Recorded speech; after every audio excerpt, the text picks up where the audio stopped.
সূর্য ঢলে গেলে নবী করিম সাল্লাল্লাহু আলাইহি ওয়াসাল্লাম মাগরিবের সালাত আদায় করতেন এবং সালাত আদায় করার পর নবী সাল্লাল্লাহু আলাইহি ওয়াসাল্লাম পুরো রাতের জন্য কিছু ইবাদত করতেন।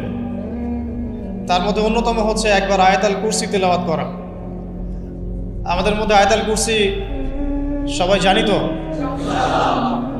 কোন সূরার কত নম্বর আয়াতকে আয়াতুল কুরসি বলে? সূরা বাকারার 255 নম্বর আয়াত। মাশাআল্লাহ, আয়াতুল কুরসির ব্যাপক ফজিলত আছে। যে ব্যক্তি প্রত্যেক ফরজ নামাজের পর, প্রত্যেক ফরজ সালাতের পরে যে ব্যক্তি আয়াতুল কুরসি তেলাওয়াত করবে, নবী করিম সাল্লাল্লাহু আলাইহি ওয়াসাল্লাম বলেছেন সেই ব্যক্তির জান্নাতে যাওয়ার জন্যে শুধু এতটুকু বাধা, সেটা হলো তার মউত। তার মৃত্যু হয়ে গেলেই ইনশাআল্লাহ সে জান্নাতে চলে যাবে। রাতের বেলা ঘুমানোর সময়ও আয়াতুল কুরসি তেলাওয়াত করতে হয়। এই হাদিসের রাবি হচ্ছেন আবু হুরায়রা রাদিয়াল্লাহু তাআলা আনহু, যাকে নবী সাল্লাল্লাহু আলাইহি ওয়াসাল্লাম গনিমতের মাল পাহারা দেওয়ার দায়িত্ব দিয়েছিলেন। তো প্রথম রাতে আবু হুরায়রা রাদিয়াল্লাহু আনহু লক্ষ্য করলেন যে মাল চুরি করার জন্য একজন এসেছে। তিনি চোরকে ধরলেন। চোর খুব অনুনয় বিনয় করলো যে আমার অবস্থা খুব খারাপ, খুব দরিদ্র, আমাকে ছেড়ে দাও। আবু হুরায়রা রাদিয়াল্লাহু আনহু তাকে ছেড়ে দিলেন। পরের রাতে সেই চোর আরও একবার আসলো, তিনি আবার তাকে ধরলেন, আবারও ছেড়ে দিলেন। তৃতীয় রাতে তিনি তাকে ধরলেন এবং বললেন, এবার তোমাকে আমি ছাড়বো না।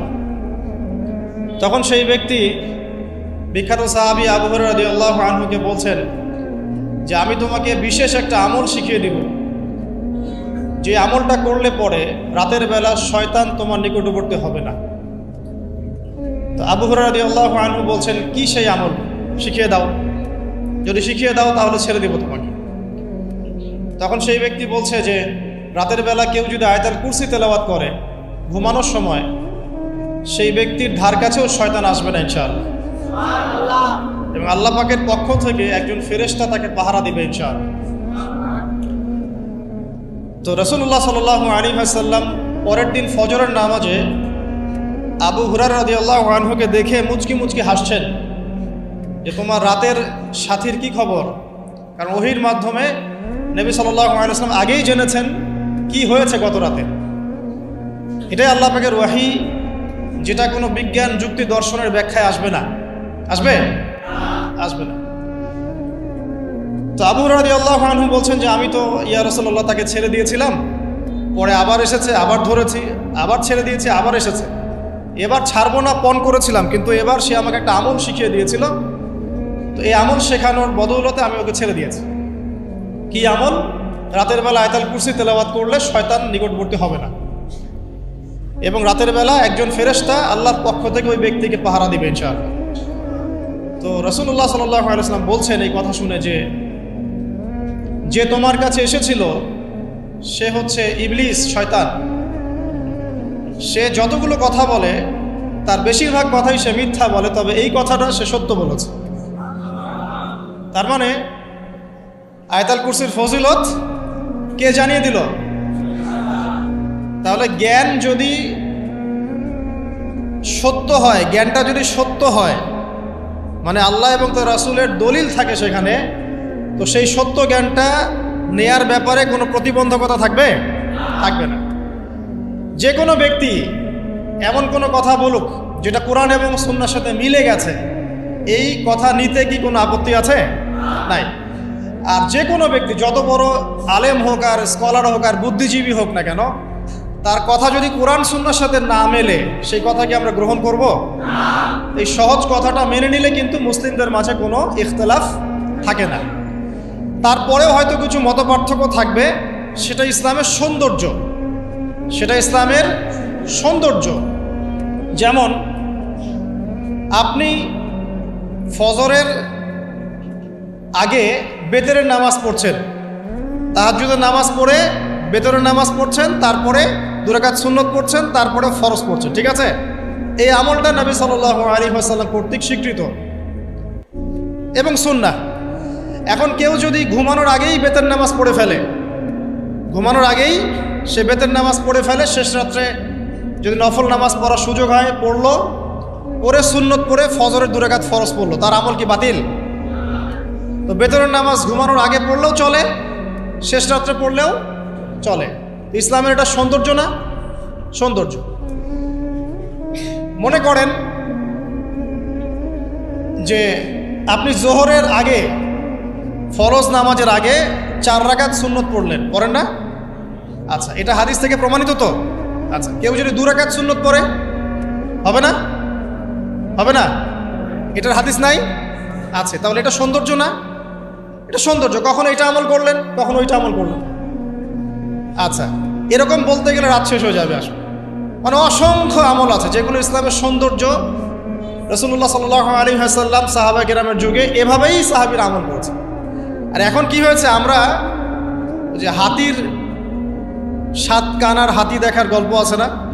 কেউ বলেছে হাতি হচ্ছে খাম্বার মতো, কেউ বলেছে কুলার মতো, কেউ বলেছে হাতি হচ্ছে কি বলেন, এই যে কি সুচালু কিশোর মতো। আসলে পুরো হাতি সম্পর্কে এদের কারোই ধারণা ছিল না। আমাদের সমস্যা হচ্ছে আমরা ইসলামের অংশ বিশেষকে ফলো করি, এর বাইরে কিছু পেলে আমরা মনে করি সেটা আর ইসলামে নাই। তাই হয় না? আমি যতটুকু জানি বুঝি এতটুকু আমল করি, এর বাইরে যদি কোনো দলিল থাকেও সেটা মানার ব্যাপারে আমাদের আগ্রহ থাকে না। তখনই কিন্তু ইসলামকে নিয়ে আমরা এই যে দলীয়করণে চলে যাই, আর আস্তে আস্তে মুসলিম উম্মার ঐক্যটা নষ্ট হয়। ঐক্য নষ্ট হতে হতে আজকে কি অবস্থাটা তো দেখতেই পাচ্ছেন। তো আগে ওই জায়গাটা শেষ করি। নবী করিম সাল্লাল্লাহু আলাইহি ওয়াসাল্লাম রাতের বেলা এই আমলটা করতেন। কি করতেন?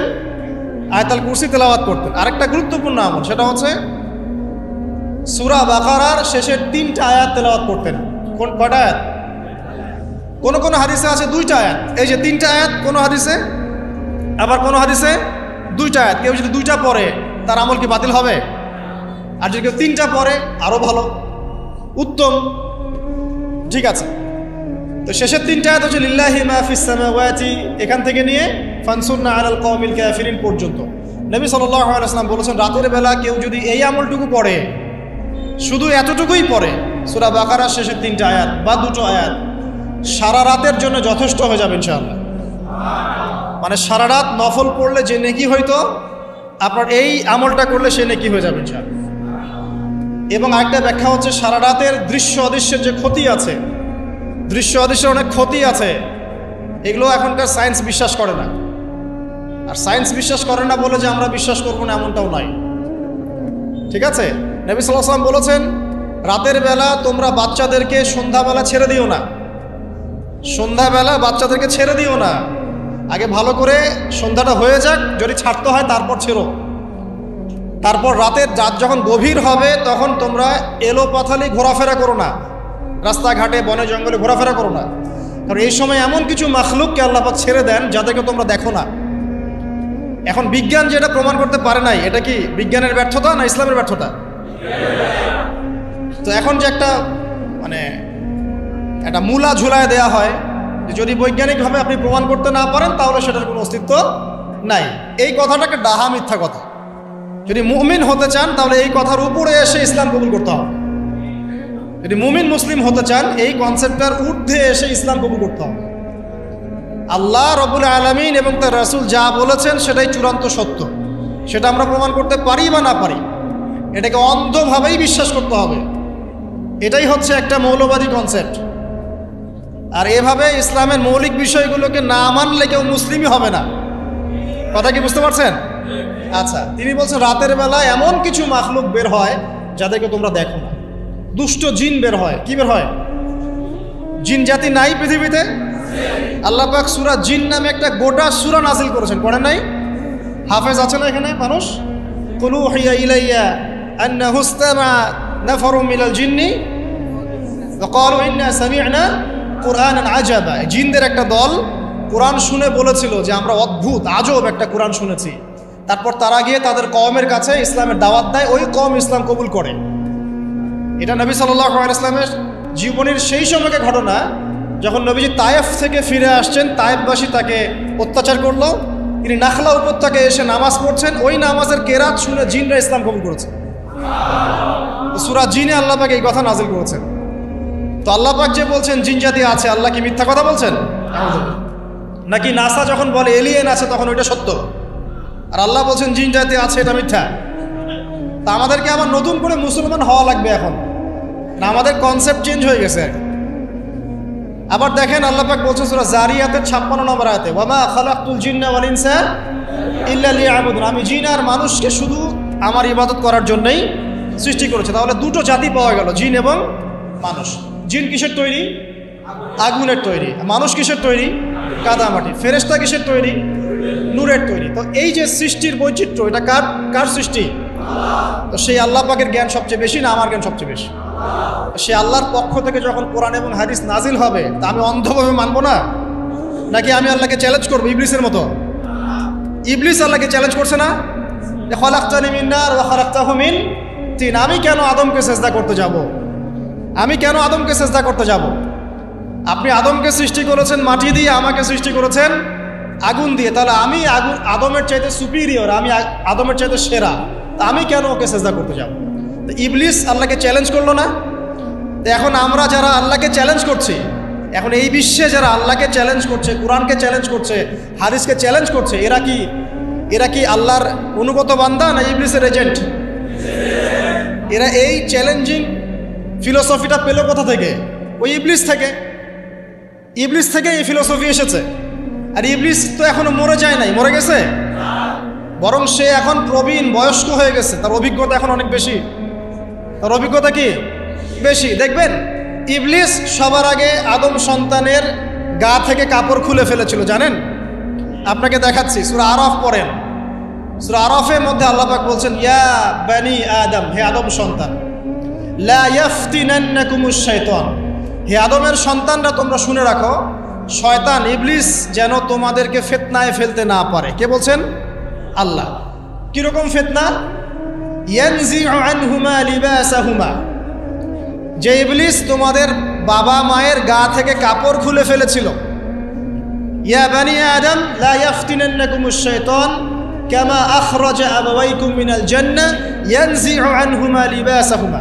আল্লাহ পাক বলছেন, হে আদমের সন্তানরা, তোমরা সতর্ক থেকো, ইবলিস যেন তোমাদেরকে ফিতনায় ফেলতে না পারে, যেমন করে সে তোমাদের বাবা এবং মাকে জান্নাত থেকে বের করে দিয়েছিল এবং তাদের গায়ের কাপড় খুলে ফেলেছে। কখন কাপড় খুলে গেছে জানেন? যখন ওই যে গাছের কাছে তারা চলে গেলেন, ওই যে এই গাছের কাছে যেও না, ওয়ালা তাকরাবা হাদিহিশ শাজারা, তোমরা এই গাছের কাছে যেও না। যখনই তারা গাছের কাছে গেলেন, ফল খেলেন, সাথে সাথে গায়ের কাপড় খুলে পড়ে গেছে। এর আগ পর্যন্ত দুজন জানতেন না কার লজ্জাস্থান কেমন। এই ঘটনার পর একে অপরের লজ্জাস্থান উন্মুক্ত হয়ে যায়।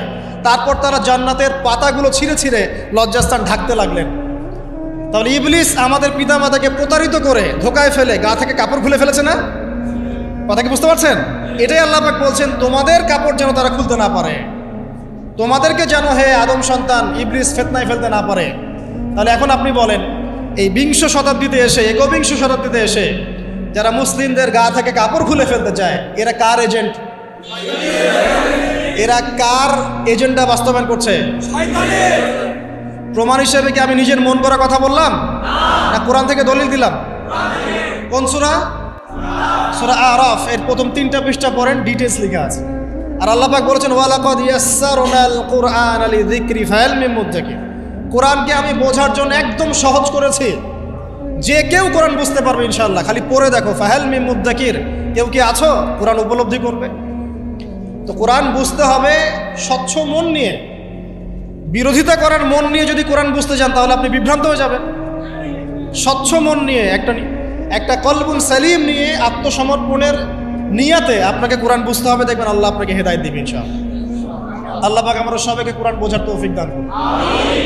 তো যেটা বলছিলাম প্রিয় ভাইরা, রাতের বেলা এইসব প্রাণী বের হয়, নবী সাল্লাল্লাহু আলাইহি ওয়াসাল্লাম বলেছেন, অতএব আপনাদের বাচ্চা যারা আছে এদেরকে সন্ধ্যাবেলায় বাইরে ছেড়ে দিবেন না। এখন কিন্তু প্রচুর ঘটনা ঘটছে, প্রচুর জিনঘটিত ঘটনা ঘটছে, রুকিয়া করাতে হচ্ছে, জাদুটোনা করা হচ্ছে, বানটোনা করা হচ্ছে না? আর অনেক সময় আমরা মনে করি, এখন সায়েন্সের যুগ তো, মানুষ মনে করে এগুলোর কোনো ভিত্তি নাই মনে হয়। কোরআন বলছে জাদু সত্য। কে বলছে? কোরআন বলছে জাদু সত্য। কোন সূরা? সূরা বাকারা আয়াত নাম্বার 101। সূরা বাকারা আয়াত নাম্বার 101, 102 পড়ে দেখেন। ওয়াত্তাবিউ মা তাতলু শায়াতিন আলা মুলকি সুলাইমান, এই আয়াতটা পড়েন, বিশাল একটা আয়াত আছে। ওয়ামা কাফারা সুলাইমান ওয়ালাকিন্না শায়াতিন কাফারু ইউআল্লিমুনা আন-নাস সিহর। এই সিহর দিয়ে কি হতো?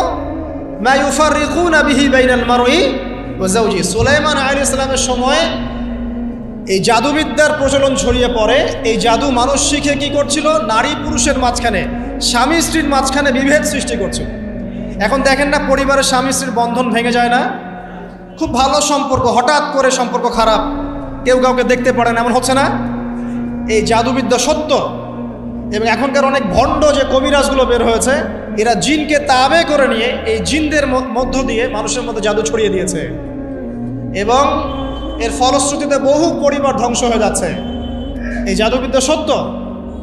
আরও একটা জিনিস সত্য, নবী সাল্লাল্লাহু আলাইহি ওয়াসাল্লাম বলেছেন ইন্না আইনাল হক, চোখের নজর সত্য। নবী করিম সাল্লাল্লাহু আলাইহি ওয়াসাল্লাম বলেছেন চোখের বদনজর সত্য। যে আমরা বলি ফেসবুকে এত বেশি ছবি দিয়েন না ভাই, ছবি তুলেন না, ছবি তুলেন না, বারবার যে বলি নিষেধ করি। কারণ কি জানেন? একটাই কারণ, বিকজ চোখ লাগাটা সত্য। মানুষের চোখ লাগে, এই কথা শুনলে অনেক মজুমদাররা হাসবে, হাসবে না? কথা বুঝতে পারেন নাই? কিন্তু এটা সত্য, কারণ নবী করিম সাল্লাল্লাহু আলাইহি ওয়াসাল্লাম যা বলেছেন, সাদাকাল্লাহু ওয়া সাদাকা রাসূলুহুল কারীম। নবী যা বলেছেন, আল্লাহ যা বলেছেন, চিরায়ত সত্য, এর বাইরে কোনো সত্য আছে? আচ্ছা দেখেন, আমি বললাম যে জাদুবিদ্যা সত্য। এই জাদুবিদ্যার চর্চা মানুষ করে, এখনও করে, এবং এই জাদু দিয়ে মানুষের ক্ষতি করার জন্য জিনের প্রয়োজন হয়, দুষ্ট জিন। এই জিনগুলোকে মানুষ তাবে করে মানুষের ক্ষতি করার চেষ্টা করে। দেখবেন এখন গ্রামে গঞ্জে শহরে সব জায়গায় ছড়িয়ে পড়েছে না? দেখবেন, খুব সতর্ক থাকবেন। আমি পরে সলিউশন বলছি আপনাদেরকে। আরেকটা বলেছি, নবী সাল্লাল্লাহু আলাইহি ওয়াসাল্লাম বলেছেন চোখের বদনজর এমন সত্য যে একটা উটকে এই রান্নার ডেকচির মধ্যে ঢুকাই ফেলতে পারে। একটা উট খুব সুন্দর, ভালো, আপনি দেখছেন, মাশাআল্লাহ বলেন নাই, নজর লেগেছে, উটটা মারা গেছে, দেন তারপর তাকে জবাই করে খেয়ে ফেলতে হয়েছে। একজন সাহাবী গোসল করছিলেন, গোসল, এটা হাদিসে সহিহ, এই আলেম ওলামা যারা আছেন তারা জানেন যে এই হাদিসে সহিহ। একজন সাহাবী গোসল করছেন, তার গায়ের চামড়াটা খুব সুন্দর ছিল, একদম স্কিনটা অনেক সুন্দর থাকে না এমন কিছু মানুষ? আচ্ছা, এখন আরেকজন সাহাবী এই গোসল দেখছেন দূর থেকে, দেখে বলছেন যে কি চমৎকার তার শরীরের রংটা, যেন কুমারী নারীর মতো, অনেকটা এমন একটা কথা তিনি বলেছিলেন। সাথে সাথে এই সাহাবী অজ্ঞান হয়ে পড়ে গেছে। কোন সাহাবী? যিনি গোসল করছিলেন। এটার আপনি কোনো ব্যাখ্যা দিতে পারবেন না তো, এখানে কোনো সায়েন্স দিয়ে বা মেডিকেল সায়েন্স দিয়ে আপনি কোনো ব্যাখ্যা করতে পারবেন না। একটা ব্যাখ্যা দিতে পারেন, কিন্তু কেন সেটা হলো সেটা আপনি অ্যান্সার খুঁজে পাবেন না। তো নবী সাল্লাল্লাহু আলাইহি ওয়াসাল্লামের কাছে নিয়ে যাওয়া হলো তাকে। তিনি বললেন যে এই ব্যক্তির ব্যাপারে কি কেউ ভালো মন্দ কিছু বলেছিল? তখন একজন সাহাবী বললেন, হ্যাঁ, অমুকে বলেছে এর স্কিনটা অনেক সুন্দর, ওকে ডেকে নিয়ে আসো। ওকে ডেকে আনা হলো। ডেকে আনার পর নবীজি তাকে অনেক শাসালেন, তোমরা তোমাদের ভাইদেরকে কি মেরে ফেলতে চাও? তখন এই সাহাবী তো অবাক, আমি আবার কখন মারতে চাইলাম ইয়া রাসূলুল্লাহ? আমি তো মারতে চাই নাই, আমি তো খালি বলেছি যে তার গায়ের রংটা অনেক সুন্দর। তখন তিনি বললেন, কেন তুমি সুবহানাল্লাহ বললে না, কেন তুমি মাশাআল্লাহ বললে না? যখন মাশাআল্লাহ বলবেন, সুবহানাল্লাহ বলবেন, নজরটা লাগবে না। আর যখন আপনি মাশাআল্লাহ বলবেন না, সুবহানাল্লাহ বলবেন না, দেখবেন নজর লেগে গেছে। আপনি বিশ্বাস করেন ব্যবসা খুব ভালো চলছে, মানুষ বলল যে বাহ, তোর তো ব্যবসা হেভি, লালে লাল শাহজালাল, ঠিক আছে, দেখবেন আপনার কেনা বেচা বন্ধ হয়ে গেছে। এরকম হবে, আমার কথাটা বিশ্বাস করেন। এটা কিন্তু সায়েন্স প্রমাণ করতে পারবেন না, আল্লাহ এবং তার রাসূল বলেছেন, তার উপরে কোনো সত্য নেই। আছে সূরা কাহফ 29 নম্বর আয়াত পড়ে দেখেন, আল্লাহ পাক বলছেন ওয়াকুলিল হাক্কু মির রাব্বিকুম, সত্য সেটাই যা তোমার রবের পক্ষ থেকে আসে। ফামান শাআ ফালইউমিন, যার ইচ্ছা হয় বিশ্বাস করুক, ওয়ামান শাআ ফালইয়াকফুর, যার ইচ্ছা হয় সে অস্বীকার করুক।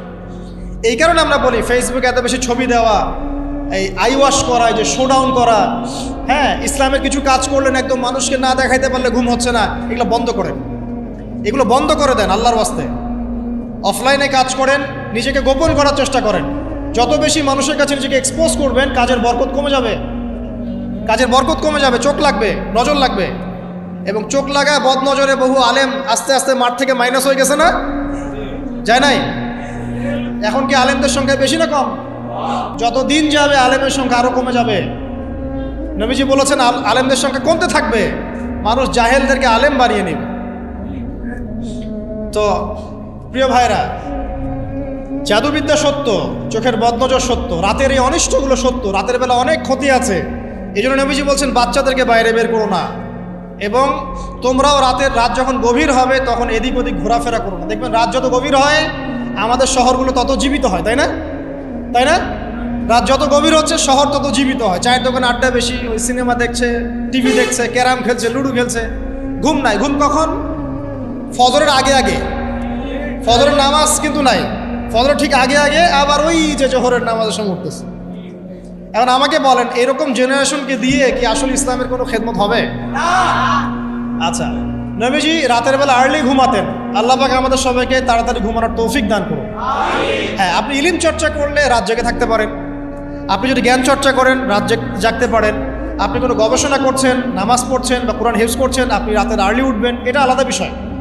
কমনভাবে আমাদের এই যে ফেসবুক, ইউটিউবিং ইত্যাদিতে আমরা লিপ্ত থাকি, সারা রাতটা কাটাই আড্ডাবাজি করে, এগুলো বন্ধ করতে হবে। এগুলো বন্ধ না করলে ফিজিক্যালি আমরা সুস্বাস্থ্যের অধিকারী হতে পারবো না। সারা দিনটা আমাদের একটা অলসতার ভাবে যাবে এবং দিনের বেলা কাজগুলো ব্যাহত হবে। এতে করে আমাদের উম্মার এই পুরো বড় যে তরুণ প্রজন্ম আছে এদেরকে আপনি সম্পদে পরিণত করতে পারবেন না। তাই এই সিস্টেমটা চেঞ্জ করা দরকার। নবীজি রাতের বেলা এই সূরা বাকারার শেষ 3টা আয়াত তেলাওয়াত করতেন। আমরা করবো ইনশাআল্লাহ।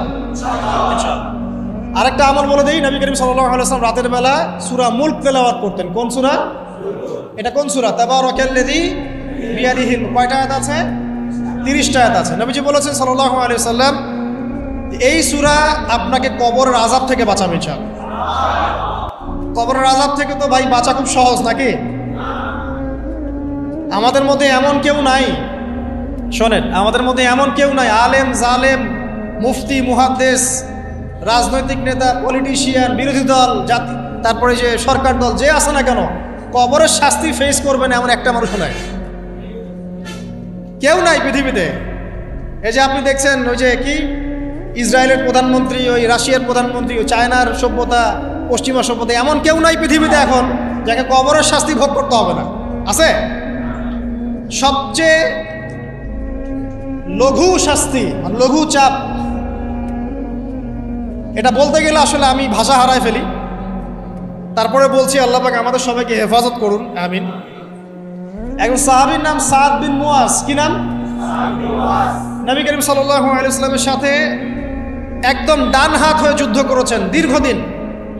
বদর তিনি বীর সেনা, উহুদের বীর সেনা, ঠিক আছে। খন্দকের যুদ্ধেও বীর বিক্রমে যুদ্ধ করেছেন। তিনি আনসার সাহাবী, একদম মদিনার নেতা সাহাবী। সব সাহাবী কিন্তু একরকম নন। কেউ ছিলেন নেতৃস্থানীয় সাহাবী, তিনি ছিলেন একজন নেতৃস্থানীয় সাহাবী, ঠিক আছে। সাদ বিন মুয়াজ, নবী করিম সাল্লাল্লাহু আলাইহি ওয়াসাল্লাম এত ভালোবাসতেন তাকে, এত ভালোবাসতেন যে তাকে নিজের মনে করতেন যে সাদ বিন মুয়াজ আনসাররা আমার নিজের। চারটাখানি কথা। এই সাহাবীর খন্দকের যুদ্ধে এই যে হাতের এই দিকে, সম্ভবত হাতের এই রগের মধ্যে একটা তীর এসে লাগে এখানে, এবং তীরটা তিনি বের করতে গিয়ে রক্তটা ছিঁড়ে যায়। এরপর ফিনকি দিয়ে রক্ত বের হওয়া শুরু হয়। চিকিৎসা করে করে রক্ত বন্ধ করা যায় নাই, এবং এই রক্তের প্রবাহিত রক্তেই আল্লাহর ইচ্ছায় তিনি শাহাদাত বরণ করেন, তিনি ইন্তেকাল করেন। নবী করিম সাল্লাল্লাহু আলাইহি ওয়াসাল্লাম প্রচণ্ড ব্যথিত হন, মনটা তার খুব নরম হয়ে যায় সাদ বিন মুয়াজ রাদিয়াল্লাহু আনহুর জন্য। তো এই সাহাবীর যখন জানাজার নামাজ পড়ানো হচ্ছে, নবীজি বলছেন 70,000 ফেরেশতা তার নামাজে অংশ নিয়েছে। এই সাহাবীকে যখন কবরে শোয়ানো হয়েছে, নবী করিম সাল্লাল্লাহু আলাইহি ওয়াসাল্লাম পরে জানিয়েছেন কবরের যে মৃদু চাপ, সাদ বিন মুয়াজ রাদিয়াল্লাহু আনহুর কবরেও সেই মৃদু চাপ দেওয়া হয়েছে। আমি কি বুঝাতে পারলাম ভাই? আমাদের কোনো দাম আছে এখনকার পলিটিশিয়ানদের কোনো দাম আছে?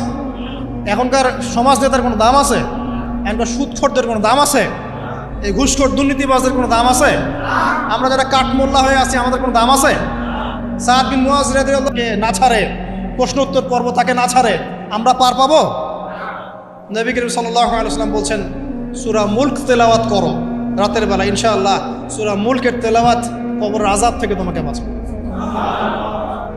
আর আমাদের তো ভাই কবরে সবাই সাথে যাবে না, গার্লফ্রেন্ড যাবে না, বাপ মা ভাই বোন সবাই যাবে না? একজন ব্যক্তি সুদ খাচ্ছে, জিজ্ঞাসা করে দেখেন কেন খায়, বলবে তার সন্তানের জন্য খায়, তার বউয়ের জন্য খায়, তার বাবাকে দেখতে হবে তাই খায়, তাই না? একজন ব্যক্তি ঘুষ খায়, বলবে আমার পরিবারের জন্য খাই। একজন দুর্নীতি করছে, পুকুর চুরি করছে, বলবে দুর্নীতি করছে আমার পরিবারের জন্য খাই, পরিবার ভালো থাকবে।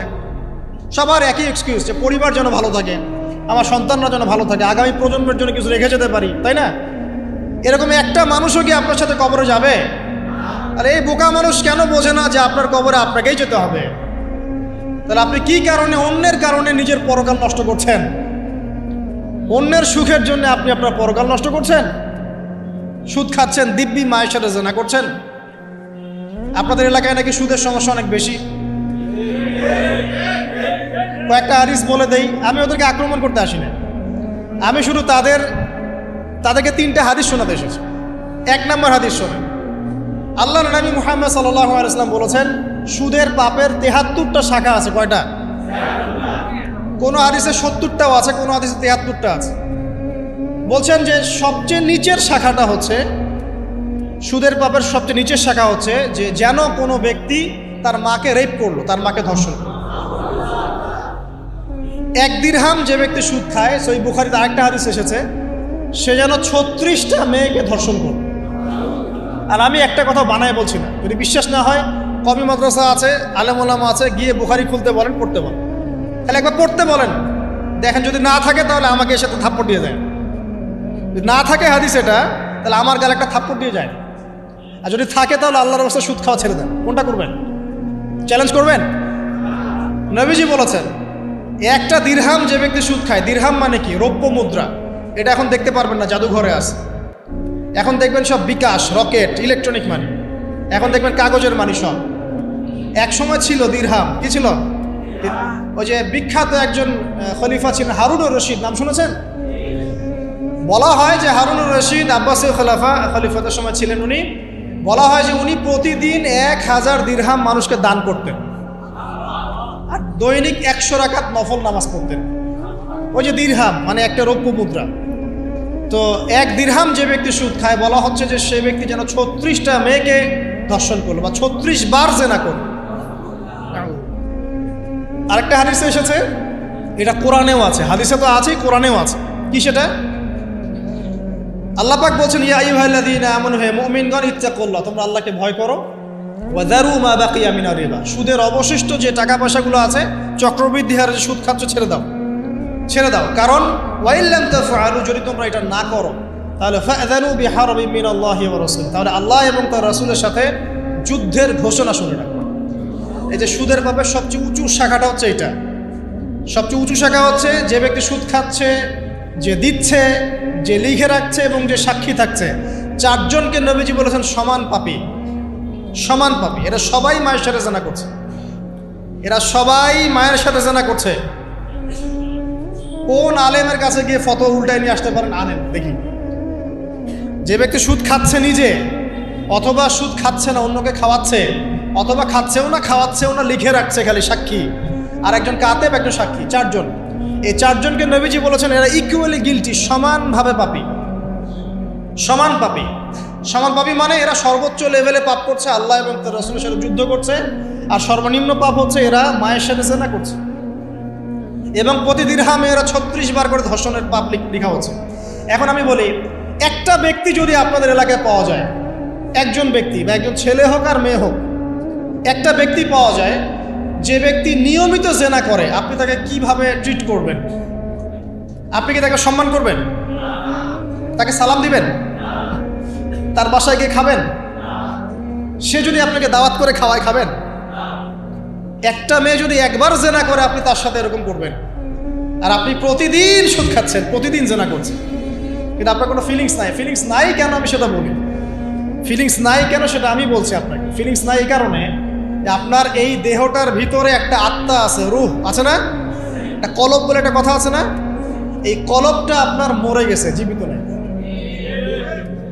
আপনার দেহের মধ্যে কোনো কলব নাই, বা কলব থাকলেও সেটা মুর্দা, এটা জিন্দা না। এটা জিন্দা হবে কোথায়? আল্লাহওয়ালা মানুষের কাছে যান, গিয়ে দেখবেন তিনি আপনাকে মৌতের কথা স্মরণ করাবে, কোরআন ধরায় দিবে, জিকির ধরায় দিবে, নামাজ ধরাই দিবে, আস্তে আস্তে দেখবেন আপনার কলবটা আবার জিন্দা হবে ইনশাআল্লাহ। এই মৃত কলব নিয়ে আপনাকে নসিহত করে আমারও কোনো লাভ নাই। আমি যে নসিহত করছি আসলে কোনো লাভ নাই, কারণ আপনার কলবটা মৃত। আগে কলবটা জিন্দা করতে হবে। কলব জিন্দা হবে দুইটা কাজ, মাত্র দুইটা কাজ। এক, বেশি বেশি কোরআন তেলাওয়াত। পারা যাবে ইনশাআল্লাহ? আল্লাহ আমাকে তৌফিক দেখ, আপনাদেরকে তৌফিক দেখ। আরেকটা হচ্ছে দুই, বেশি বেশি আল্লাহর জিকির। বেশি বেশি আল্লাহর জিকির, চলতে ফিরতে সুবহানাল্লাহ, আলহামদুলিল্লাহ, আল্লাহু আকবার, লা ইলাহা ইল্লাল্লাহ, লা হাওলা ওয়ালা কুওয়াতা ইল্লা বিল্লাহ, হাসবুনাল্লাহু ওয়া নি'মাল ওয়াকিল। মানে চলতে ফিরতে, আস্তাগফিরুল্লাহ ওয়া আতুবু ইলাইহি। ঠিক আছে, যত জিকির জানেন চলতে ফিরতে করতে থাকেন, কলব জিন্দা হবে ইনশাআল্লাহ। কলব জিন্দা না হলে নসিহত ঢুকে না ভেতরে। এই যে আপনি একটা কথা শুনছেন, আপনি নসিহত গ্রহণ করছেন, আরেক ভাই শুনছে গ্রহণ করছে না, কারণ কি জানেন? আপনার কলবটা জিন্দা, তার কলবটা মুর্দা। এতটুকু কথা। হ্যাঁ, কোরআন সুন্নাহ সবার কাছে আছে না? তো সবাই তো পড়ে হেদায়েত পাচ্ছে না। পাচ্ছে না। কিছু মানুষ পাচ্ছে, কিছু মানুষ পাচ্ছে না। কারণ কি? কারণ এক, তার মনের মধ্যে অনেস্টি নাই, সততা নাই। দুই হচ্ছে তার কলবটা মুর্দা। যদি কলবটা জিন্দা হতো এবং মনের মধ্যে সততা থাকতো, আল্লাহ পাক তাকে হেদায়েত দিতেন ইনশাআল্লাহ। শোনেন, বহু মানুষ আগে মাদকাসক্ত ছিল, পরে হেদায়েত পেয়েছে, হয় নাই? আগে চুরি ডাকাতি করতো, হেদায়েত পেয়েছে, হয় নাই? আগে গান বাজনা করতো, হেদায়েত হয়েছে, হয়নি? অনেকে খেলাধুলা করতো, হেদায়েত হয়েছে, হয় নাই? হেদায়েত হয় কখন জানেন? যখন আল্লাহ পাক কারো অন্তরের মধ্যে অনেস্টি বা সততা দেখেন, তখন আল্লাহ পাক সেখানে হেদায়েত ঠেলে দেন। এটা আপনার মনের মধ্যে সততা থাকে, আল্লাহ পাক আপনাকে হেদায়েত দিবেন। তো সৎ হন, আল্লাহ পাক সৎ হওয়ার তৌফিক দান করুন, আমিন। যদি অমুসলিম ভাই বোনরাও থাকে, তাদের মনে যদি সততা থাকে, আল্লাহ পাক কোনো না কোনো দিন ওদেরকে হেদায়েত দিবেন ইনশাআল্লাহ। দেখেন, এই উমর রাদিয়াল্লাহু আনহু, তিনি রাসূল সাল্লাল্লাহু আলাইহি ওয়াসাল্লামকে জান্নাই তরোয়াল নিয়ে আঘাত করতে, জান্নাই ঘটনা জানেন না? তিনি কিন্তু সৎ মনের মানুষ ছিলেন। হয় ডানে যাবো নাহলে বামে, মাঝামাঝি এসবের মধ্যে আমি নাই। হয় মানবো নাহলে মানবো না। ঠিক আছে, উনি সৎ ছিলেন, সৎ মনের অন্তর ছিল, সৎ অন্তর। কেউ জুলুম করেছে, উনি জালেমের পক্ষ নিতেন না, মাজলুমের পক্ষ নিতেন, একদম সরাসরি, ডানে বামে দেখার সময় নেই। এই সততা ছিল তার মনের মধ্যে। আল্লাহ পাক হেদায়েত দিয়ে দেখেন দ্বিতীয় খলিফা বানিয়ে দিয়েছেন, আলহামদুলিল্লাহ। আর অবশ্যই নবী সাল্লাল্লাহু আলাইহি ওয়াসাল্লামের দোয়া এখানে ছিল। তিনি দোয়া করেছিলেন, আল্লাহ দুইজনের মধ্যে একজনকে হেদায়েত দিও। কে কে? হয় আবু জাহাল ইবনে হিশাম, না হলে ওমর ইবনুল খাত্তাব। আল্লাহ পাক ওমর রাদিয়াল্লাহু আনহুকে কবুল করেছেন, আলহামদুলিল্লাহ। এখনো যদি আল্লাহ পাক কারো মনের মধ্যে সততা দেখেন, ইনশাআল্লাহ তাআলা আল্লাহ পাক আপনাকে হেদায়েত দিবেন। আপনি নামাজ পড়ছেন না, মনটা অনেস্ট আপনার, কারো ক্ষতি করছেন না, কারো ক্ষতির মধ্যে আপনি নাই, কারো সম্পদ লুট করছেন না, ইচ্ছা করে কারো ক্ষতি করার চেষ্টা করছেন না, কাউকে বিপদে ফেলার চেষ্টা করছেন না, আপনি সৎ আছেন মনের দিক থেকে, আল্লাহ চাইলে আপনাকে নামাজি বানাই দিবে ইনশাআল্লাহ। বানাই দিবে ইনশাআল্লাহ একদিন না একদিন, কারণ আপনার মনের মধ্যে সততা আছে।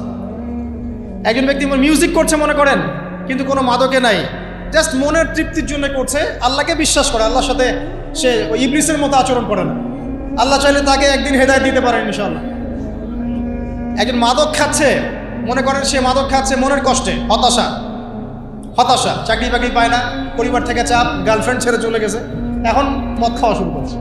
ও মনে করছে এখানে গেলে শান্তি পাবে, কিন্তু আল্লাহ বলে একজন আছে, সে বিশ্বাস করে, নামাজ মানে, কোরআন মানে, কেবলা মানে, নবীকেও মানে, কিন্তু সে জানে যে আমি একটা পাপ করছি, তার মনটা সৎ। আল্লাহ চাইলে ওই ব্যক্তিকে তওবার সুযোগ দিতে পারেন ইনশাআল্লাহ।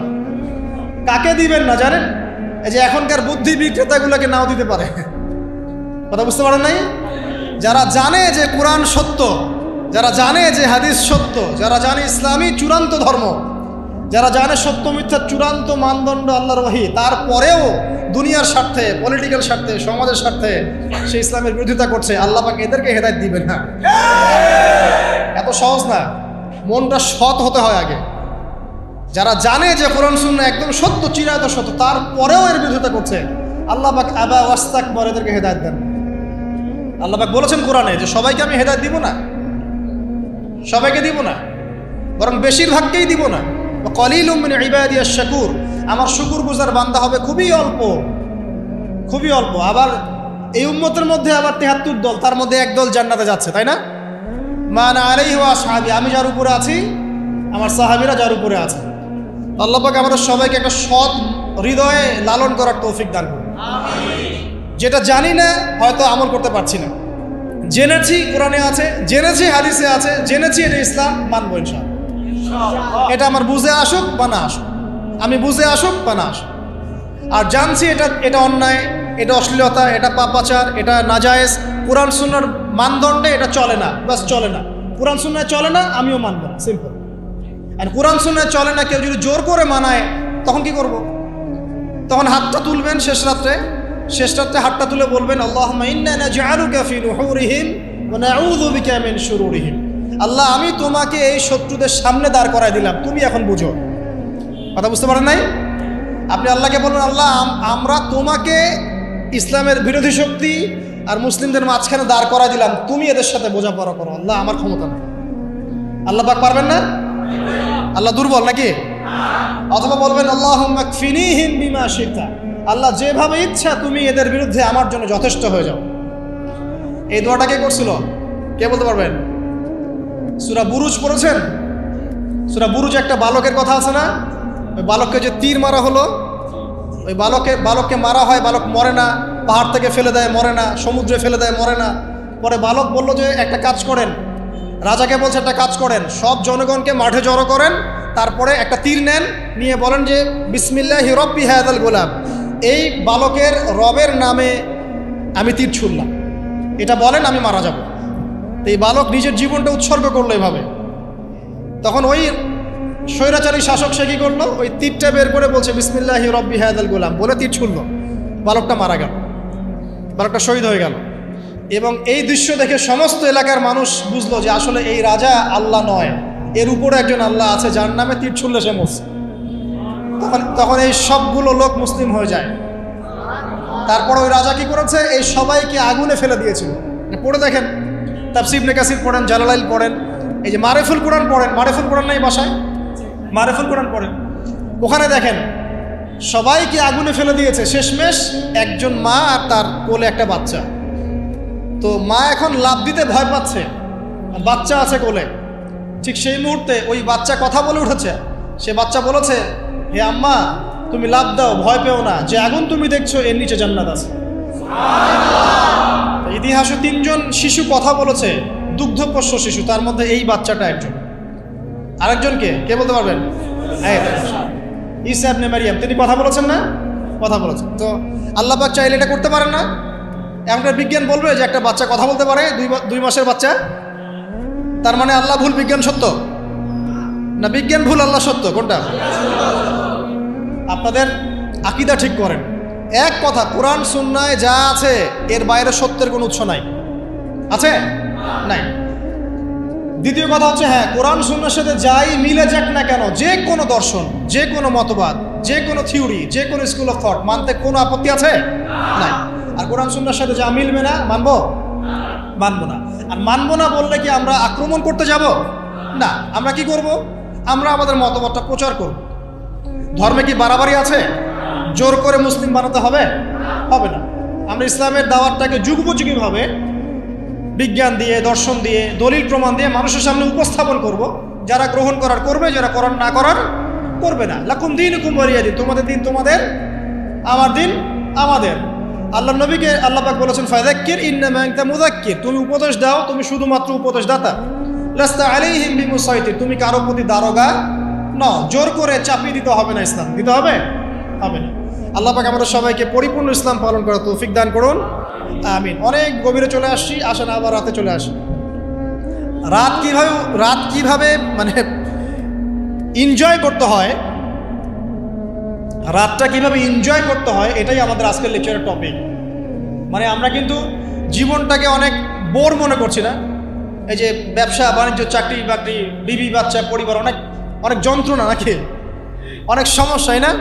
কিন্তু আল্লাহ পাক ইসলাম দিয়েছেন কিন্তু জীবনটা উপভোগ করার জন্য। কি জন্যে? উপভোগ করার জন্যে। আমরা আগে ভাবতাম আল্লাহ পাক ইসলাম আসলে কি জন্য দিলেন মানব জাতির?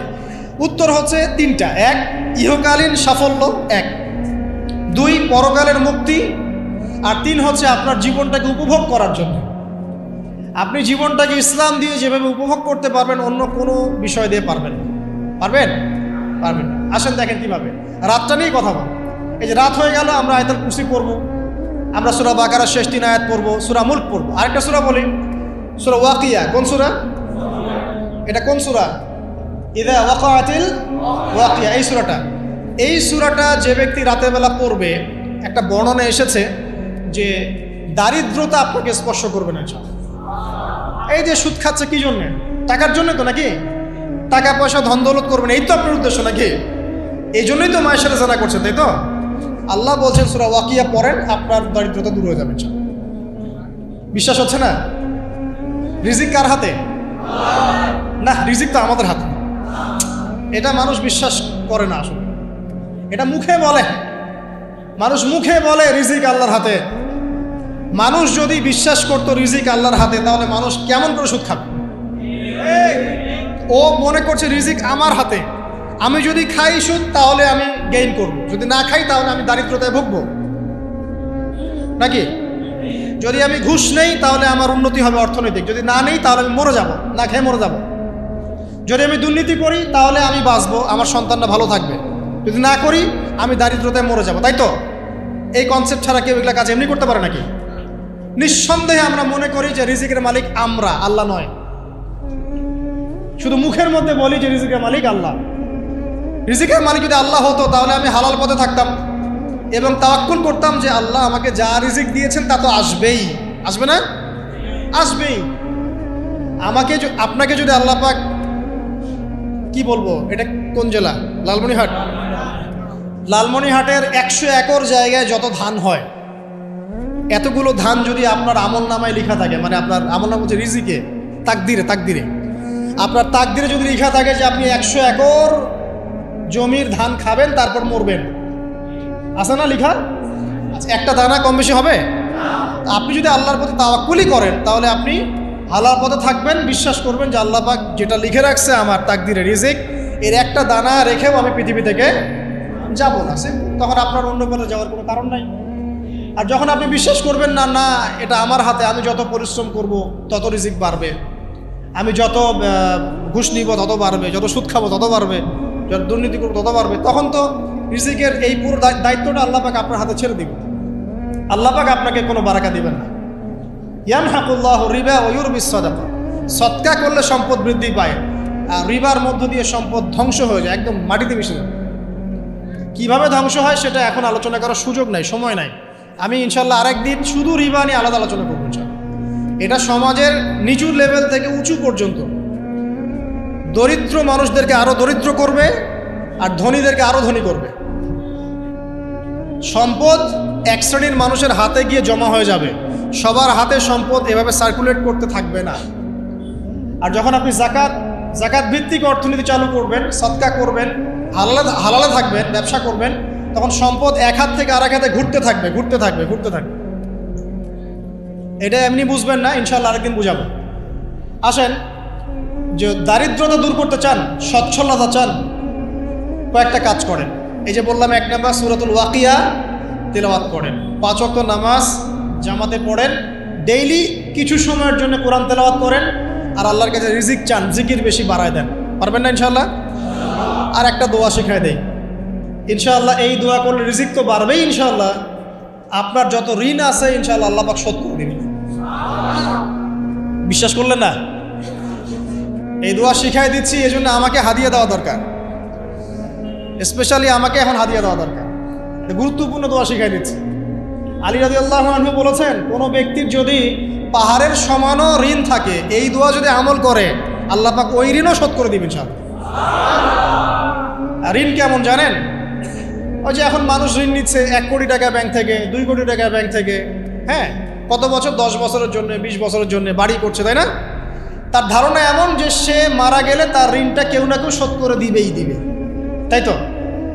আর আল্লাহর রসুল কি বলছেন দেখেন, একজন মারা গেছেন, নবী সাল্লাল্লাহু আলাইহি ওয়াসাল্লামের সময় একজন মারা গেছেন, তো নবী করিম সাল্লাল্লাহু আলাইহি ওয়াসাল্লাম বলছেন, এই ব্যক্তির কি কোনো ঋণ আছে? একজন সাহাবী বলেন, হ্যাঁ ইয়া রাসূলুল্লাহ, তো ঋণ আছে। নবীজি বললেন, তোমরা ওর জানাজা পড়ো, আমাকে ডেকো না। তোমরা ওর জানাজা পড়ে নাও, আমি জানাজা পড়তে চাচ্ছি না। আমি এখন কেমন করে আপনাকে বুঝাবো ঋণ কত ভয়ঙ্কর জিনিস।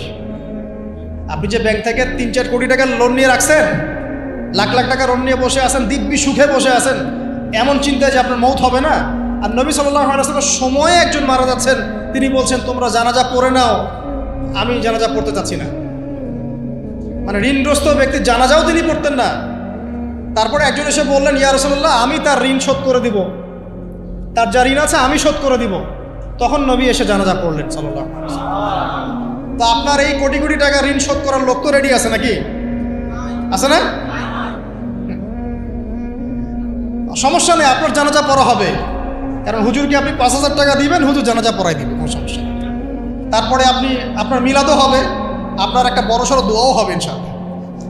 কিন্তু আল্লাহ পাক বলেছেন যে শহীদ, আল্লাহর পথে যুদ্ধ করে শহীদ হয়েছে, এই ব্যক্তির আত্মাও ঝুলে থাকে যতক্ষণ পর্যন্ত না তার ঋণটা শোধ করা হয়।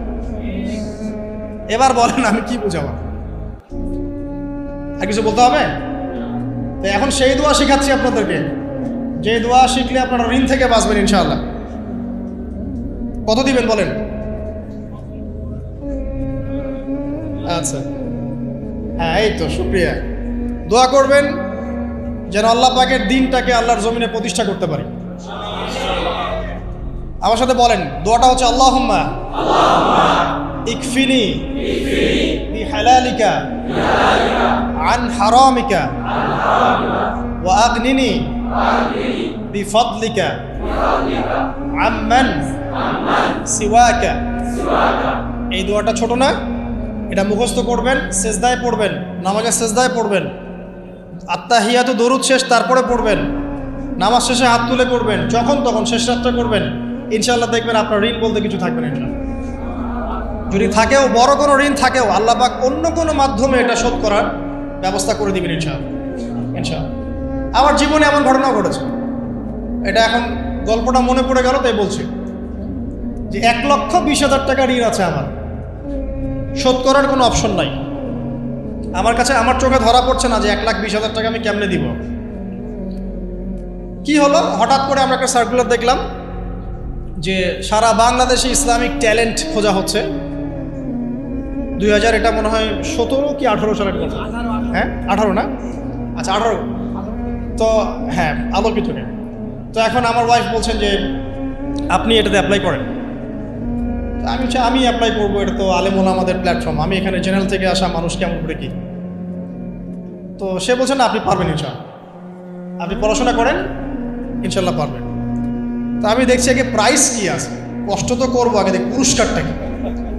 পুরস্কারটা দেখছি যে একটা ওমরা করাবে। ওমরা করা তো যে কারোর জন্য একটা মানে স্বপ্নের ব্যাপার না।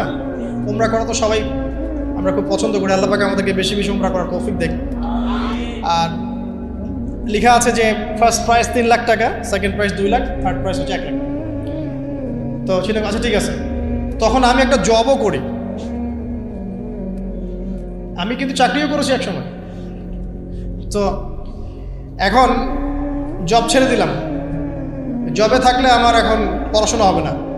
তারপর টানা 4 কি 5 মাস দৈনিক 10 থেকে 12 ঘন্টা করে পড়েছে।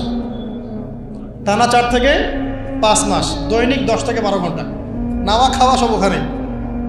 আর যতটা সহজ মনে করছেন, আসলে কিন্তু প্রতিযোগিতা অত সহজ নয়।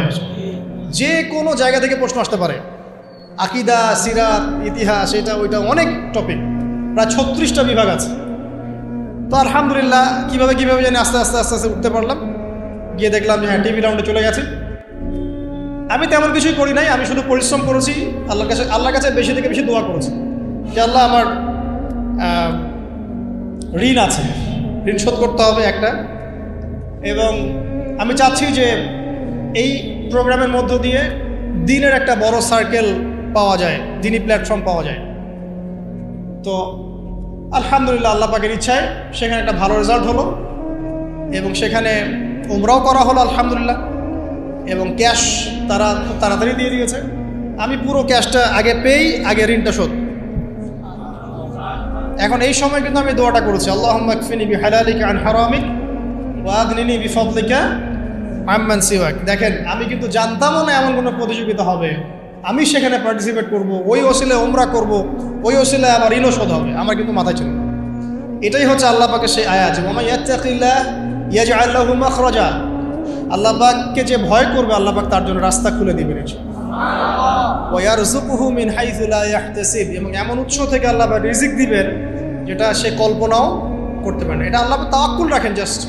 ওই ইসমাইল আলাইহিস সালামের মায়ের মতো হাজরা আলাইহিস সালাম ইব্রাহিম আলাইহিস সালামকে বলছেন, আপনি আমাকে এখানে ছেড়ে যাচ্ছেন কি জন্যে? ইব্রাহিম বলছেন, আল্লাহর আদেশে। তখন তিনি বলছেন, তাহলে আল্লাহ আমাকে ফেলে দিবেন ইনশাআল্লাহ। সেই মায়ের গর্ভ থেকে ইসমাইলের মতো সন্তানের জন্ম হলো, যেই সন্তানকে বাবা বলছে যে আমি তোমাকে জবাই করছি, স্বপ্নে দেখেছি, ফানজুর মাযা তারা, তোমার রায় কি? সে বলছে, ইয়া আবাতি ফাআল মা তু'মার, আপনাকে যে আদেশ করা হয়েছে আপনি সেটাই করেন। সাতাজিদুনি ইনশাআল্লাহু মিনাস সাবিরিন, ইনশাআল্লাহ আপনি আমাকে ধৈর্যশীল পাবেন। দেখেন কোন মায়ের গর্ভ থেকে কোন সন্তান। তাকে কি বাবা মানুষ করেছিলেন? না, তাকে তার মা মানুষ করেছে। তো ওই রকম তাওয়াক্কুলকারিনী হাজরা আলাইহিস সালামের মতো মা যদি ঘরে ঘরে থাকে, বোন আর স্ত্রী ঘরে ঘরে থাকে, তখন ইসমাইলি প্রজন্ম আসবে ইনশাআল্লাহ। আর আমাদের মতো এই যে এখন দেখছেন না কি হচ্ছে, মারামারি, কাপড় খোলা, কাপড় ছোট, ব্লাউজ সারাসারি, কি চলছে মাশাআল্লাহ। মানে কি যে চলছে ভাই জগতে এখন, বলতেও গা গিনগিন করে, ভাবতেও গা গিনগিন করে। কিছু কিছু নসিহত করবো, এটাতেও মন থেকে একটা বাধা চলে আসে, আসলে কি করব, কি বলবো। মানে একটা বিষয় থাকে না যে পরিস্থিতি এমন খারাপ যে কথা বলার ভাষ্য থাকে না এমন একটা, যে আপনি হতবাক হয়ে গেছেন, বাকরুদ্ধ, আর কি বলবো। এখন এই বাকরুদ্ধ হওয়ার সময় চলতেছে, বাকরুদ্ধ হওয়ার সময়।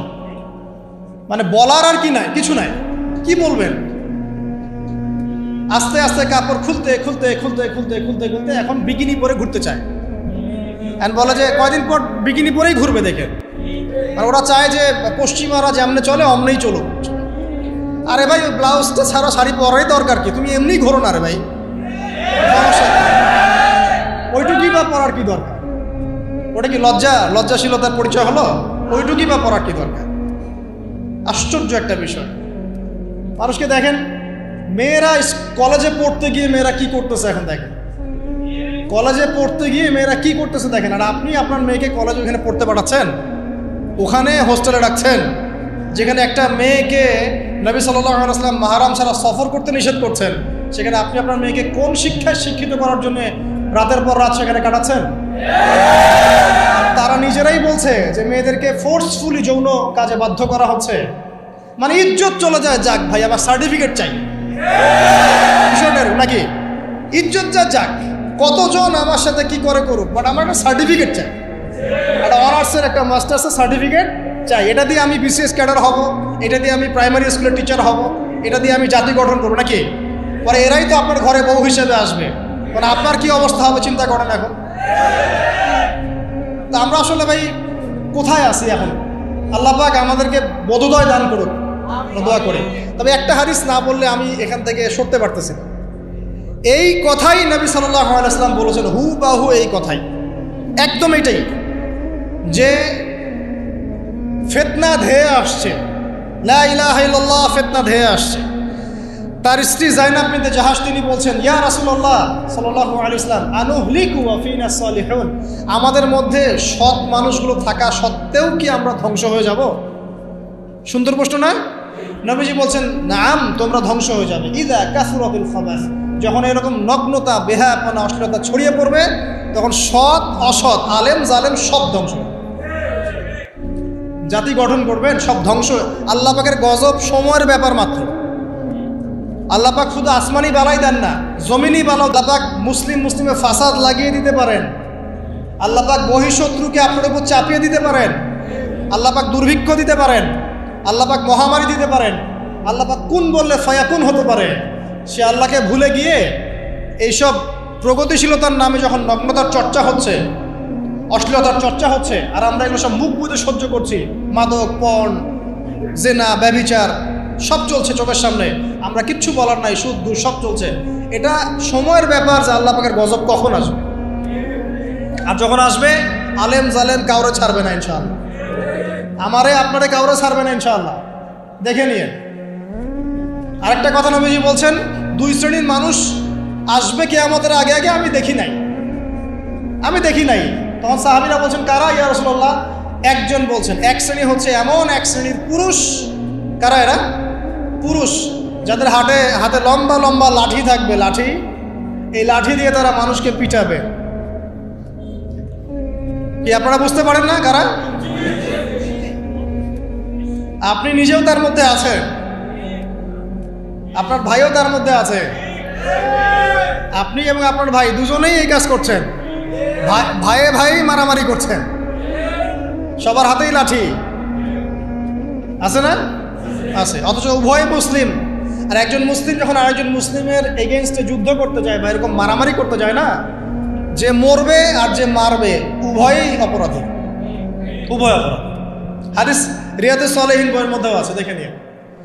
তারপরে দ্বিতীয় শ্রেণী হচ্ছে, নবীজি বলছেন নিসাউন, এক শ্রেণীর মহিলা আসবে, আমি দেখি নাই, মানে ওই যুগে ছিল না।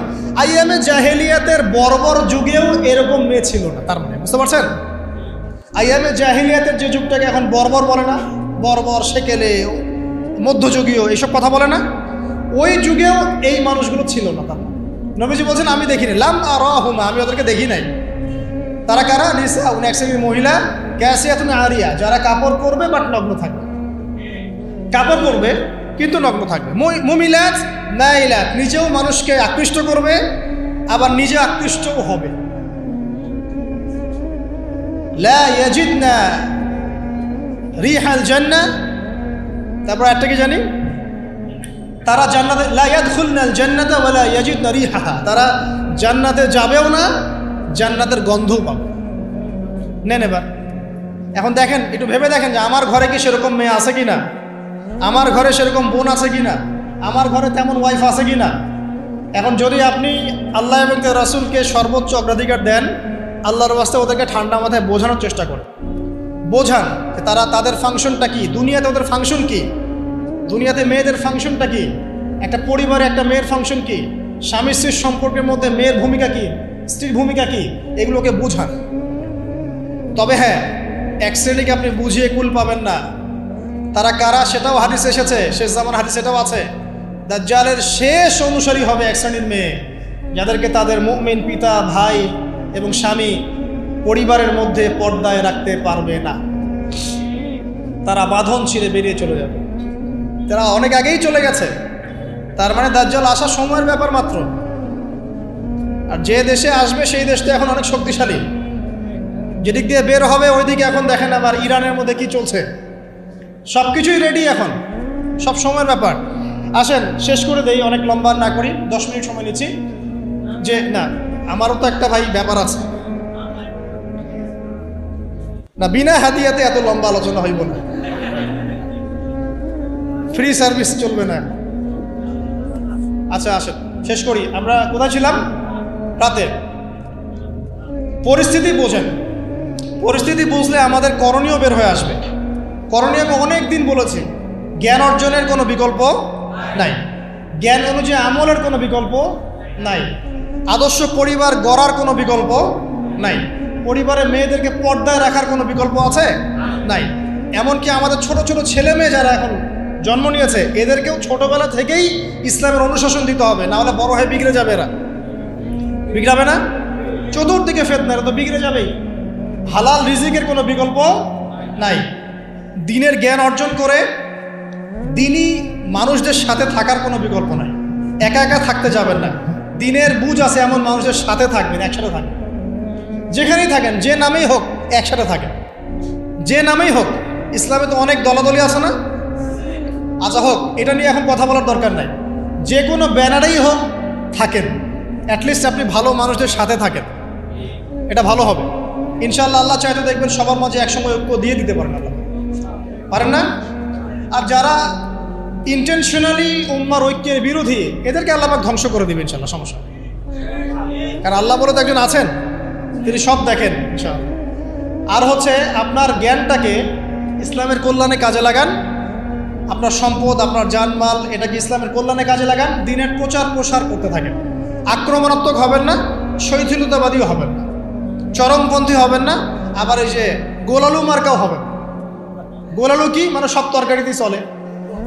যখন দেখবে যে একটা বিষয় আসছে, আস্তে করে পাশ কেটে এমন একটা বিষয় নিয়ে কথা বলা শুরু করবে যেটার সাথে এখনকার বিষয়ে কোনো সম্পর্ক নেই। দেখবেন যে পুরো বিশ্বে একটা বিষয় চলছে, দেশ একটা বিষয় নিয়ে গরম, তখন দেখবেন কথা হচ্ছে মেয়েরা নেল পালিশ দিতে পারবে কিনা। আরে সুশ্রী মার্কে ইসলাম নিয়ে চলার দরকার নেই। যখন যেটা সামনে আসবে এটা ফেস করতে হবে। এবং সেটা চরম পন্থায় না, আক্রমণাত্মকভাবে না, মানুষকে হিকমার সাথে নসিহতের সাথে ঠান্ডা মাথায় যুক্তি প্রমাণ দিয়ে বুঝাতে হবে। এরপর যারা বুঝবে আলহামদুলিল্লাহ, যারা বুঝবে না এদের দায়িত্ব কারো হাতে? আল্লাহর হাতে। আল্লাহ পাক হয় গজবে শেষ করবেন, না হলে আল্লাহ পাক চাইলে হিদায়াত দিতে পারে, এটা আল্লাহ পাকের ইখতিয়ার। তো আসেন ভাই, এই আমলগুলোর সাথে আর কয়েকটা আমল বলে দিই। সেটা হলো রাতের বেলা অবশ্যই সূরা কাফিরুন একবার পড়বেন। কোন সূরা? এই সূরা যে ব্যক্তি একবার করে পড়বে প্রত্যেক রাতে, আল্লাহ পাক তাকে শিরকের পাপ থেকে বাঁচাবে। কোন পাপ? শিরকের পাপ। আর শিরকের পাপ সবচেয়ে মারাত্মক।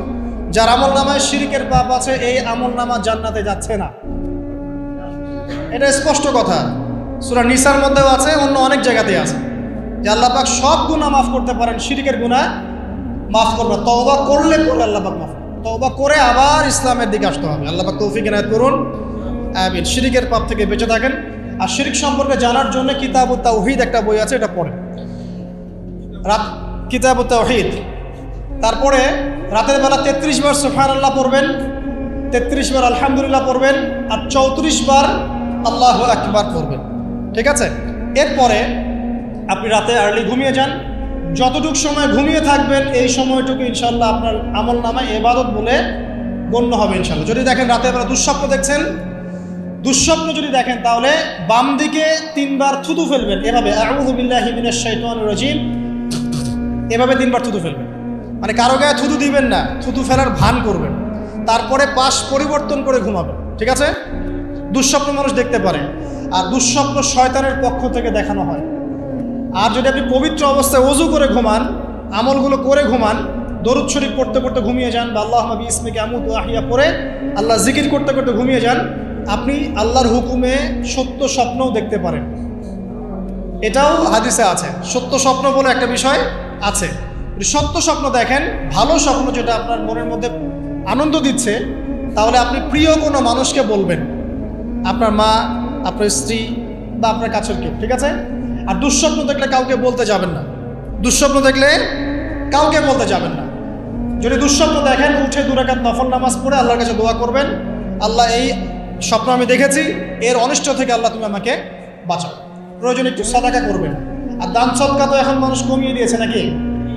মানুষ সমিতিতে টাকা ঢালতে প্রস্তুত, আল্লাহর পথে দান করতে চায় না। তো এদের সম্পদে কোনো বরকত হবে না ইনশাআল্লাহ। যত বেশি আল্লাহর পথে দান করবেন, সম্পদ বাড়বে ইনশাআল্লাহ। তো এখন কিছু মানুষ বলবে যে ধর্ম ব্যবসা শুরু করলো মনে হয়। হ্যাঁ, এটা তো ধর্ম ব্যবসায়ী, আপনার সমস্যা কি? ধর্মের মধ্যেই তো ব্যবসা আছে। ব্যবসা করলে ধর্মকেন্দ্রিকই করতে হবে। ব্যবসা যদি কেউ করতে চায়, তাকে ধর্ম মেনেই করতে হবে। অমুসলিম হলে সে আলাদা বিষয়। কোনো মুসলমান যদি ব্যবসা করতে চায়, তাকে ধর্ম মেনেই ব্যবসা করতে হবে। কি করতে হবে? মাপে কম দেওয়া যাবে না, সিন্ডিকেট করা যাবে না, তাই না? মাল মজুত করে বেশি দামে বিক্রি করা যাবে না। আছে না এগুলো নিয়ম? আছে না? আছে। যখন সমাজে একটা রেট চলছে, দাম চলছে, নিজে ইচ্ছা করে দাম বাড়িয়ে দেওয়া যাবে? যাবে না। তো যদি ব্যবসা আপনি করতেই চান, তাহলে তো আপনাকে ধর্ম মেনেই করতে হবে। তো সমস্যা কোথায়? আর আল্লাহর পথে এইসব দান খয়রাত কি ধর্ম ব্যবসার মধ্যে পড়ে? এগুলো তো ইসলামের কল্যাণেই প্রয়োগ করা হবে। মসজিদ করার ক্ষেত্রে, মাদ্রাসা করার ক্ষেত্রে, মাহফিল করার ক্ষেত্রে, দিনের প্রচার প্রসারের স্বার্থেই তো এগুলো করা হবে। তো দিনকে কেন্দ্র করে, দিনকে এগিয়ে নেওয়ার জন্য যদি দান সদকাও ব্যবসা হয়ে যায়, তাহলে দুনিয়া এগিয়ে নেওয়ার জন্য আপনারা যা করছেন, এটা দুনিয়া ব্যবসা, তাই না? একটা পলিটিক্যাল দলকে ক্ষমতায় নিয়ে যাওয়ার জন্য যা করছে, এটা তো পলিটিক্যাল ব্যবসা। একটা আদর্শ দর্শন সমাজে প্রতিষ্ঠার জন্য যা করছেন, এটা তো আদর্শিক ব্যবসা হচ্ছে। তাহলে জায়নিজম প্রতিষ্ঠা করতে যাচ্ছেন, তো এটা জায়নিজম ব্যবসা হচ্ছে। কমিউনিজম প্রতিষ্ঠা করতে যাচ্ছে, কমিউনিজম ব্যবসা হচ্ছে। মানে সব তো ব্যবসা হচ্ছেই। তাহলে শুধু ধর্মের দিকে চলতেন কেন? আশ্চর্য ব্যাপার। তো ধর্মের বিষয়ে তো মানুষ সদকা করবেই। দান সদকা না করলে মানুষের সম্পদ বাড়বে কিভাবে? যাকাত, দান সদকা এগুলো ইসলামের অংশ। আল্লাহ পাক আমাদেরকে বেশি বেশি দান সদকা করার তৌফিক দান করুন।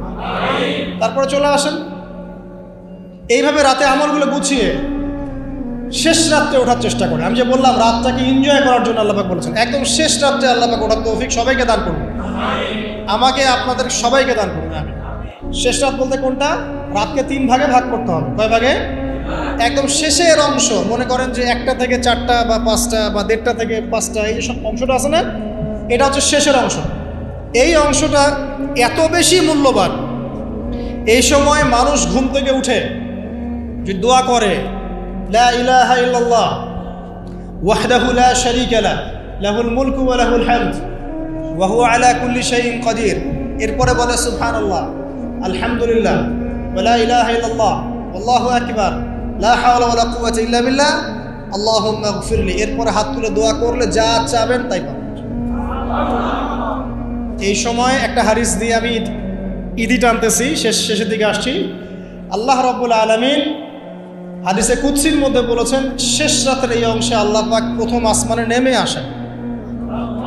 আরশে আজিম কত উপরে, আল্লাহ পাক প্রথম আসমানে নেমে আসেন, মানে আল্লাহ পাকের রহমত কি হয়, একদম কাছাকাছি চলে আসে। আল্লাহ পাক দোয়া কবুল করার জন্য বলেন, কে আছো আমাকে ডাকবে। আল্লাহ পাক আহ্বান করেন, কে আছো পৃথিবীবাসী আমাকে ডাকবে, আমি তার ডাকে সাড়া দিব। কে আছো আমার কাছে দোয়া করবে, আমি তার দোয়া কবুল করব। কে আছো আমার কাছে ক্ষমা চাইবে, আমি তোমাকে ক্ষমা করে দেব। কে আছো অসুস্থ, আমার কাছে শেফা চাইবে, শেফা দিয়ে দিব। আল্লাহ পাক আহ্বান করতেই থাকেন ফজর পর্যন্ত। কি পর্যন্ত?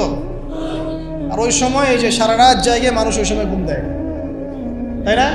ঠিক ওই সময় দেখবেন শহর কেন্দ্রিক জীবনে লক্ষ লক্ষ মানুষ জেনা করতেছে ওই সময়। ঠিক ওই সময়টাতে দেখবেন যে লক্ষ লক্ষ মানুষ মদ খাচ্ছে, লক্ষ লক্ষ মানুষ পর্নোগ্রাফি দেখতেছে, মুভি দেখতেছে, চায়ের দোকান আড্ডা পিটাচ্ছে, শপিং করতেছে, কি না করতেছে। আল্লাহ পাক আহ্বান করছেন ওই সময়, আল্লাহ পাক আহ্বান করছে, কে আছো, কে আছো আমাকে ডাকবে, কে আছো। মানুষ এই কাজ করতে থাকে। অথচ আল্লাহ পাক জাহান্নাম সৃষ্টি করেছেন কাদের জন্যে? আমাদের জন্যে। জান্নাত কাদের জন্যে? আমাদের জন্য। তো আল্লাহ পাক এই সময়টাকে কাজে লাগানোর তৌফিক আমাদেরকে দান করুন। এই সময় উঠে যতটুকু আপনার সামর্থ্য হয়, 2 রাকাত পারলে 2 রাকাত, 4 পারলে 4, 6 পারলে 6, 8 পারলে 8, 20 পারলে 20, যত রাকাত পারেন আপনি 2 করে নফল নামাজ পড়তেই থাকেন। এই সময় নবীজি নামাজ পড়তেন এমনভাবে যে তার পা ফুলে যাইত। 1 রাকাতে 4.5 পারা কোরআন তেলাওয়াত করেছেন। আমাদের তো এত ক্ষমতা নেই, আছে? আচ্ছা নেই। সূরা ইখলাসটাই পড়েন, 1 বার না পড়ে 10 বার পড়েন, 20 বার পড়েন, পারা যাবে না? 1 রাকাতে 12 বার সূরা পড়া যাবে না? যাবে। একটা আয়াতও বারবার পড়া যাবে না?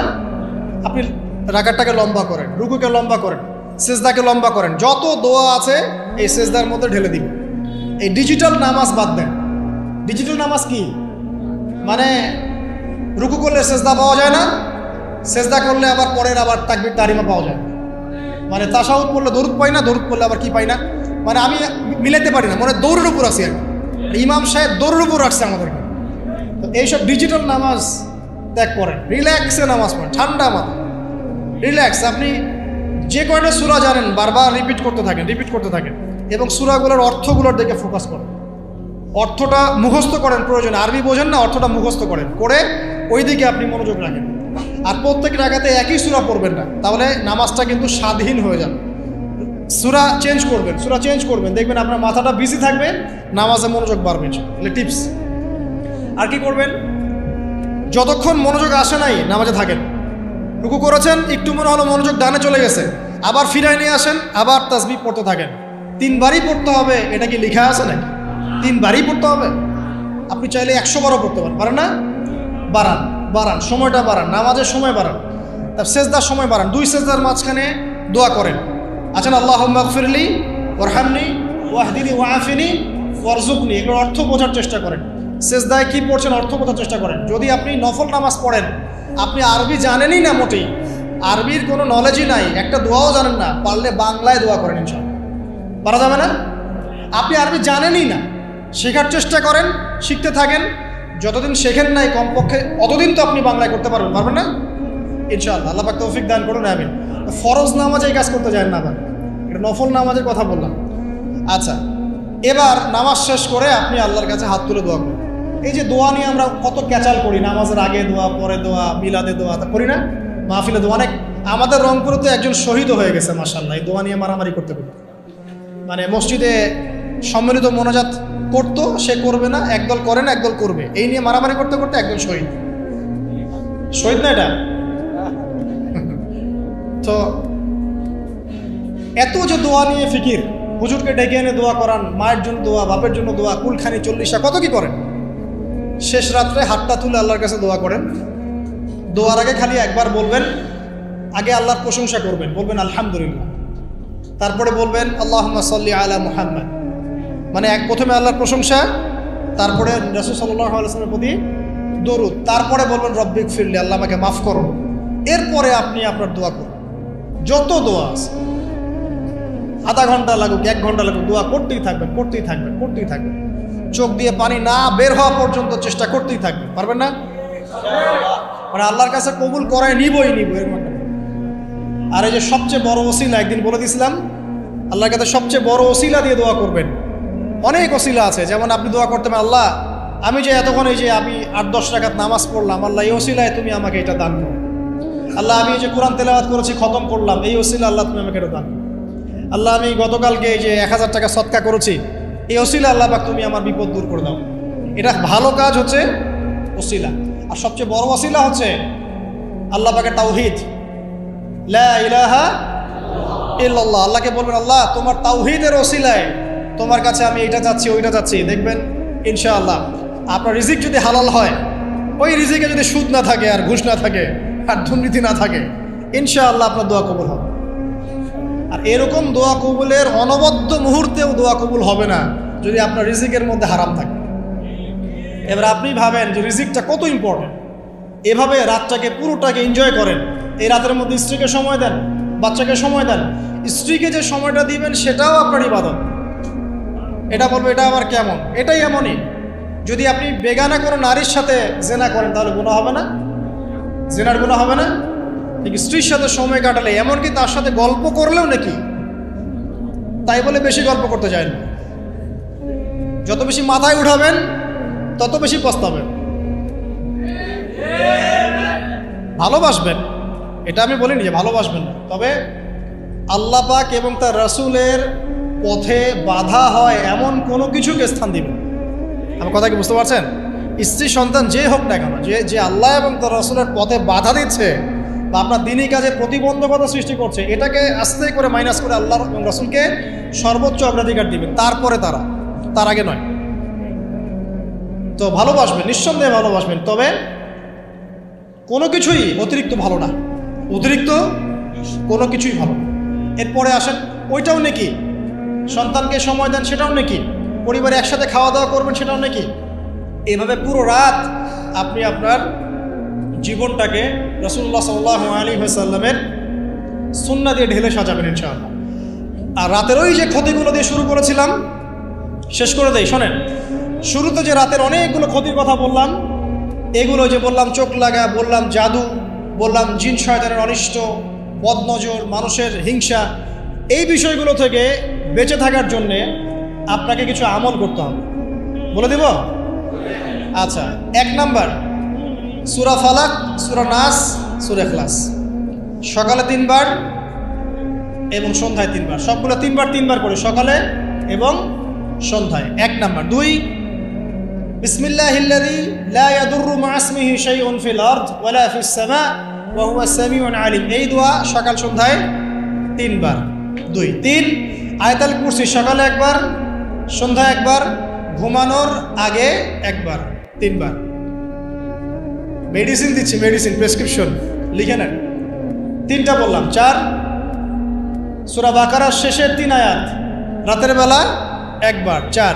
5, খুবই স্ট্রং একটা আমল দিচ্ছি, সূরা ইয়াসিন। কোন সূরা?